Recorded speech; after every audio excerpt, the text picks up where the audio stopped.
Ketua Komisi 9 DPR fraksi PDIP Charles Honoris mengungkap, program makan bergizi gratis atau MBG kerap dipelesetkan.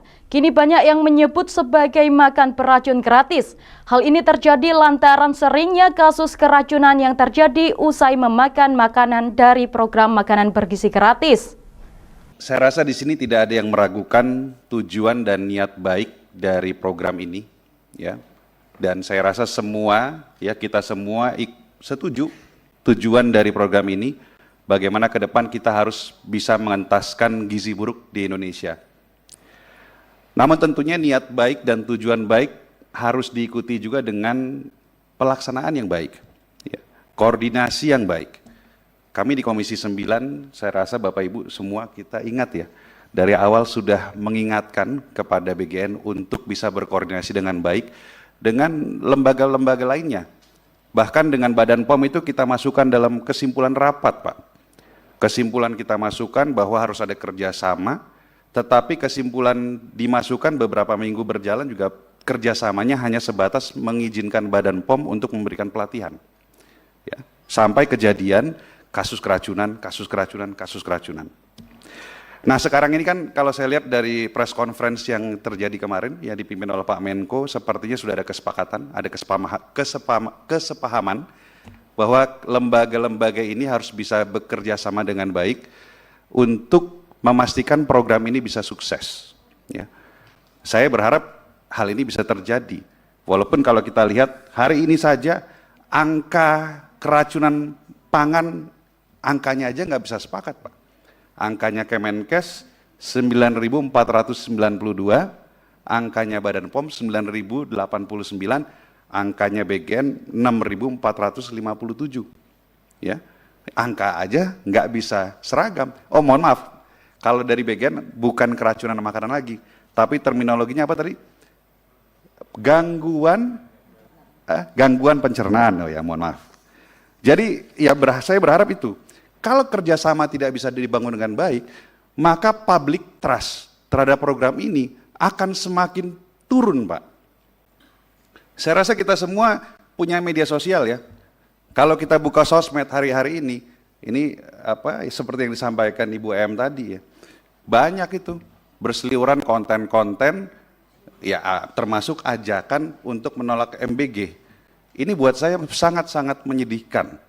Kita kan mau program ini berhasil, tapi kalau ini dibiarkan, maka tanpa ada kampanye negatif pun, masyarakat bisa saja sudah takut untuk mengizinkan anaknya mengkonsumsi MBG.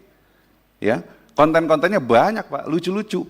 MBG itu sekarang dipelesetin, bukan makan bergizi gratis, tapi makan beracun gratis, makan belatung gratis, makanan apa lagi? Makanan berbahaya dan lain-lain lah. Pak Dadan ini lumayan populer loh Pak sekarang di media sosial. Fotonya banyak beredar gitu kan, ada teksnya Kepala BGN ahli serangga, makanya bisa ada belatung gitu kan di nasi MBG. Lucu-lucu.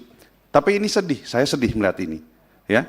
Jadi harus ada hal besar yang dirubah, harus ada langkah-langkah besar yang dilakukan untuk bisa mengembalikan kepercayaan publik Pak terhadap program MBG ini.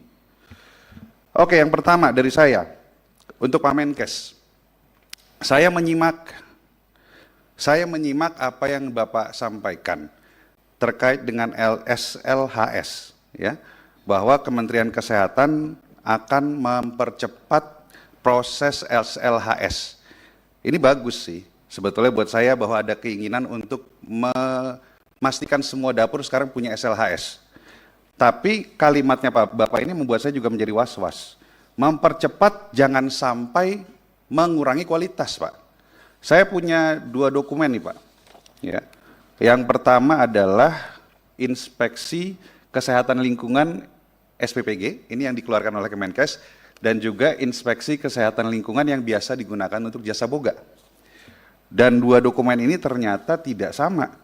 Banyak yang kalau dalam industri makanan biasa itu ada, kalau untuk SPPG dihilangkan, tidak ada. Contoh, persyaratan tentang sistem drainase di area luar bangunan, lalu persyaratan teknis lah, banyak sekali teknis, penggunaan APD, pencahayaan ruangan, terdapat tempat sampah di penyimpanan umum, lalu pencucian peralatan terpisah dengan area dan lain-lain dan lain-lain. Jadi banyak yang ada di industri makanan atau di dapur pada umumnya, tetapi kenapa SPPG tidak ada hal-hal yang seperti ini? Gitu. Jangan sampai kualitas dari SLHS yang dikeluarkan diburu-buru dan juga akhirnya dibuat lebih lebih tidak ketat ya, sehingga ke depan bisa saja keracunan terjadi kembali. Karena apa, Pak? Saya hari-hari ini kok merasa seperti kembali ke zaman pandemi Covid, Pak. Kalau dulu itu kita melihat setiap hari nungguin angka yang bertambah setiap harinya terkena infeksi Covid berapa banyak. Hari-hari ini, setiap hari kita nungguin, hari ini kejadian keracunan di mana lagi? 2 hari lalu di Ciamis sama di Lampung. Kemarin di Jakarta sama di Garut. Hari ini mau di mana lagi, Pak?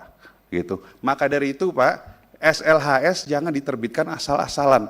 Ya, saya minta SLHS dibuat ketat